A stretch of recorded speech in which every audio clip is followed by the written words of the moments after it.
wabarakatuh. Halo anak-anak hebat semuanya, berjumpa lagi ya dengan Bunda. Bagaimana kabarnya hari ini?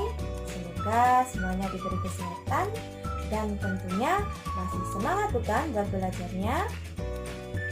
Pada pembelajaran ini kita akan belajar tema 3, subtema yang pertama dengan pembelajaran yang kelima tentang fungsi dari sistem pencernaan pada manusia. Berikut adalah tujuan pembelajaran kita pada hari ini. Nah, anak-anak, kita telah mengetahui bahwa salah satu ciri dari makhluk hidup itu adalah membutuhkan makanan. Seperti pada manusia, hewan, ataupun tumbuhan. Sebelumnya, pada pembelajaran sebelumnya, kita telah mempelajari tentang sistem pencernaan baik pada hewan ataupun manusia. Masih ingat bukan? Ya.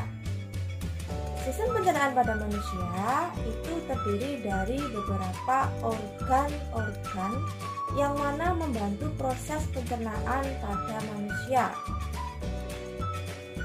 Berikut adalah organ-organ pencernaan pada manusia, yaitu rongga mulut, kerongkongan, lambung, usus halus, usus besar, rektum, dan anus. Nah, makanan yang telah kita makan itu akan melalui proses dari masing-masing organ tersebut. Maka dari itu, setiap organ-organ pencernaan itu memiliki fungsinya masing-masing. Ketika makanan itu masuk ke dalam rongga mulut kita, tentunya akan mengalami beberapa proses yang mana di dalam rongga mulut kita ini terdapat beberapa organ yang membantu dalam proses pencernaan. Ketika kita mengunyah makanan, kita memerlukan gigi kita.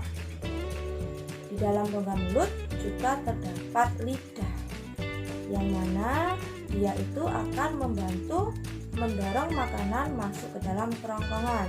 Selain itu, juga sebagai indera pengecap, merasakan manis, asam, pedas, dan lain sebagainya. Di dalam rongga mulut kita juga terdapat kelenjar ludah, yaitu berfungsi untuk membahasai makanan yang kita makan sehingga lebih lunak agar bisa dimasukkan ke dalam kerongkongan kita. Nah, pada waktu makanan tersebut masuk ke dalam kerongkongan kita, di dalam kerongkongan kita ini terdapat otot-otot yang berguna untuk meremas makanan-makanan tersebut untuk menyalurkan ke dalam lambung kita. Apa fungsi dari lambung kita?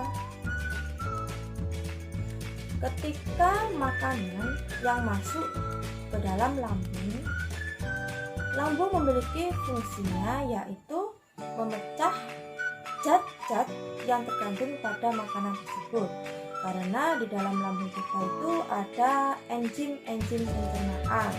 Misalkan ketika kita makan makanan yang bernutrisi seperti protein, enzim pepsin akan memecah protein menjadi pepton. Dan di dalam lambung kita juga terdapat renin yang berfungsi untuk membunuh mikroorganisme yang secara tidak sengaja terbawa dari makanan yang kita makan. Ketika makanan sudah dipecah, zatnya akan dimasukkan ke dalam usus halus kita. Apa tentunya fungsi dari usus halus kita? Usus halus itu memiliki fungsi yaitu di dalam usus halus makanan-makanan yang sudah dipecah zat-zatnya oleh enzim-enzim pencernaan di lambung akan diserap nutrisinya di dalam usus halus. Di dalam usus halus itu terjadi suatu gerakan otot yang biasanya dinamakan dengan gerak peristaltik. Nah, di dalam usus halus tersebut sari-sari makanan, nutrisi yang kita makan sebelumnya akan diserap ke dalam tubuh kita. Nah, ketika makanan tersebut sudah diambil sari-sarinya akan dimasukkan ke dalam usus besar kita. Fungsi dari usus besar kita itu adalah membusukkan sisa-sisa makanan tersebut dengan bantuan bakteri pembusuk, yaitu Escherichia coli. Setelah makanan-makanan tersebut dibusukkan, akan dikeluarkan kotorannya melalui rektum dan anus. Nah, demikianlah pembelajaran kita hari ini. Semoga apa yang telah kita pelajari ini memberikan kita pengetahuan, pemahaman tentang apa itu fungsi dari sistem pencernaan. Karena sistem pencernaan itu akan berjalan dengan lancar ketika organ-organ di dalam tubuh kita itu juga memiliki kesehatan. Maka dari itu anak-anak, kita harus menjaga pola makan kita. Tentunya dengan makanan yang bergizi. Kita harus mengkonsumsi makanan-makanan yang bergizi, yaitu adalah 4 sehat, 5 sempurna.